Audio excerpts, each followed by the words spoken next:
oh yeah. All it takes is one job, and everything is gonna be okay. Alright, we made a little ziggy zag. And that's going to go right here.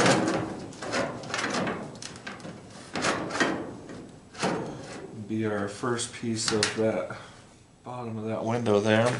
I think that's going to work good. So we'll get that tacked in there.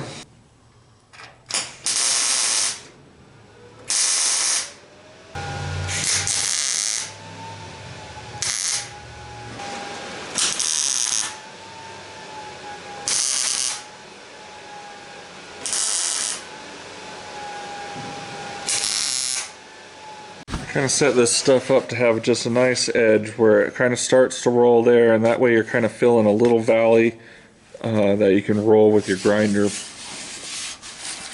You know, the tacks will work out really good to finish that off. So now we got our, you know, this has to be square for that flat glass, so not square but flat. Straight and square and flat. Now we're looking at doing the inner structure of the lower piece here. I got these angles built that run all the way along there. They kind of have they're just a flange that will spot weld in there just to give us something to spot weld on out here, like our other side here. We're going to do it the same. And then we'll take these pieces and put them on the outside there. We'll spot weld them on that front flange on there, and then we'll spot weld through here onto the other side there. Kind of got this all cleaned up, ready for a weld. It has some sort of crazy paint on there that doesn't want to come off, and really gummed up a grinder disc. It just was like moving it around like rubber. I don't know if it was some sort of lacquer or what.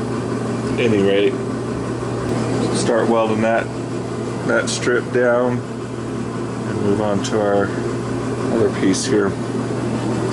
And a lot of cutting and bending this morning. Those little guys, they ain't going nowhere.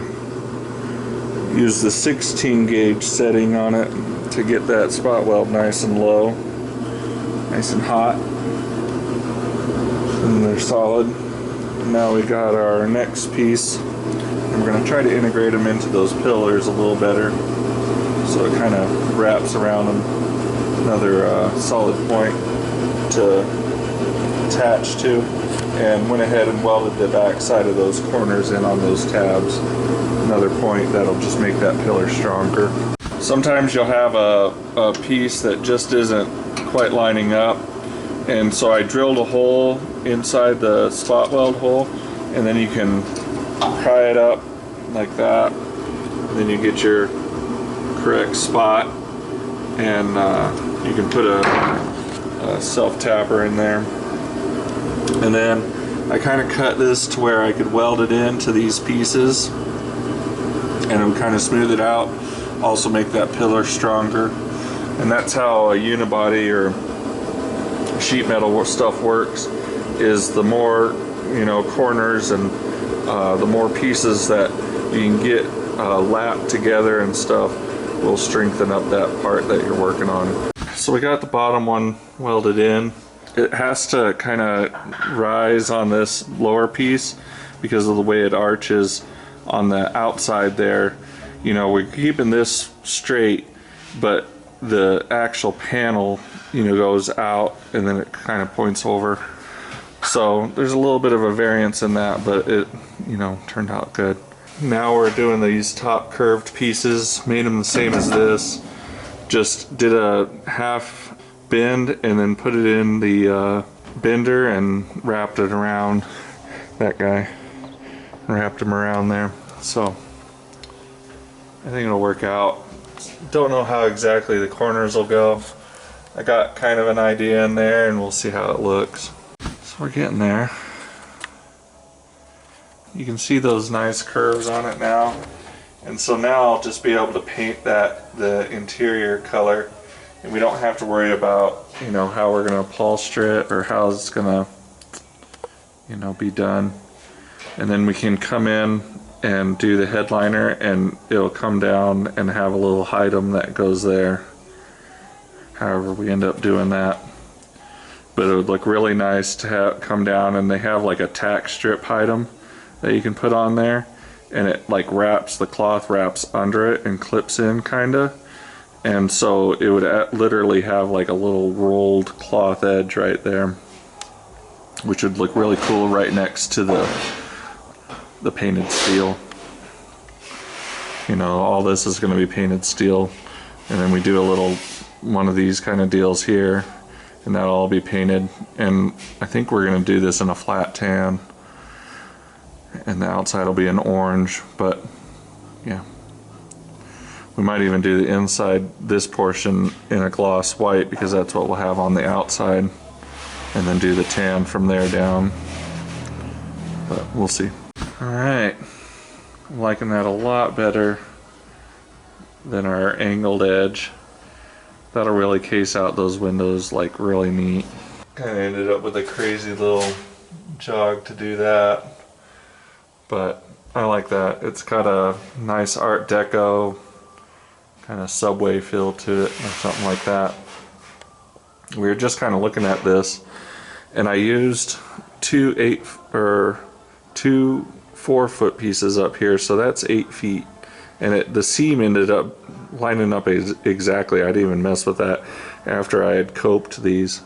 So we have about, you know, 8.5, 9 feet to the end from there, and then you got basically 6 doors up, or 3 doors up here.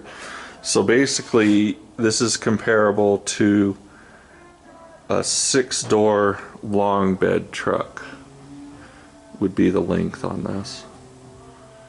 About exactly. By the time you gap the bed back is about what we got back in the back here. And then six doors, or 3 doors on each side. Pretty wild. I need to do an inner pillar on this guy, and I'd like to do a rounded one, but my bins are too big for that, so I'm gonna have to make a different tube to wrap that around. And then we'll start cutting these out and replacing them with the rounded. You can see our difference here. Nice rounded edge, paintable.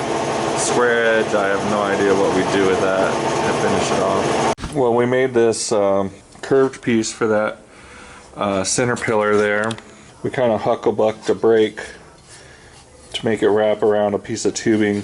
We used a 1 3/4 inch tube because it'll spring back a little bit, and we wanted 2 inches, and it landed 2 inches. And so we bent this, rolled it, and then after we got it all said and done, we figured out where to bend this one, and it worked out pretty good. I used a piece of 20 gauge instead of the usual 18 because it is such a small tight piece, and it worked a lot easier. So now I'm trying to figure out the angles and the cope for the top to cut this up. I think we're gonna be okay here. All right, we got a lot of this outside welded. Look at all those baby little tacks that make up a shit show of weld. Looks better after you clean them up. It's the only way to do it, 1 tack at a time. There's 16, probably 17 feet of weld there. Well, a little bit of grinder dust later. We're getting to be kind of started. Still a lot of cleanup to do. But, oh, and I forgot to weld that. So look at that clumps of dust. I mean, it's just thick. I had to blow myself off even before I would touch the camera. But, yeah, starting to look like it. My hands are all tingly because of using the grinder for so long. I think I used that sucker for an hour and a half straight grinding this down. Got to be careful with the grinder. You can really screw it up really screw up. The grinder can ruin your work the easiest. You know, if I grind a little bit through this, if I get this angle and I grind through this a little bit too much, to weld it up, it's so thin after you ground through it too far, it just blows holes through it. You know, you're dealing with some less than paper thin metal. And so the grinding is where you can really ruin your work. You have to be very careful with the grinder. But we're getting there. And it actually is not too bad. You know, I fill in like little stuff like that with the welder, but we don't have too many of those that are too bad. You know, it all turned out pretty well. Sometimes you have to do a couple of passes on the weld to get it all cleaned up. It's coming together. Oh man.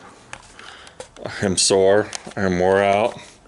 That welding and grinding shit is just, it takes it out of you.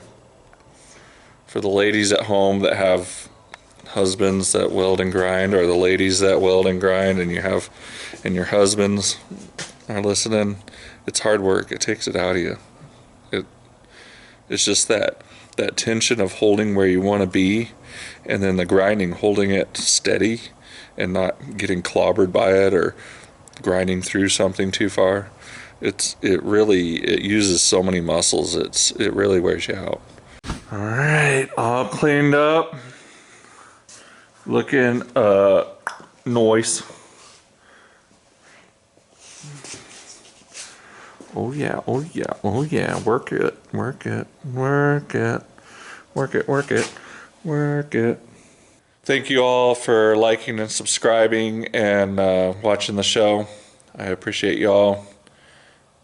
Don't forget to spay and neuter your pets. All it takes is one job, oh yeah. All it takes is one job, and everything is gonna be okay.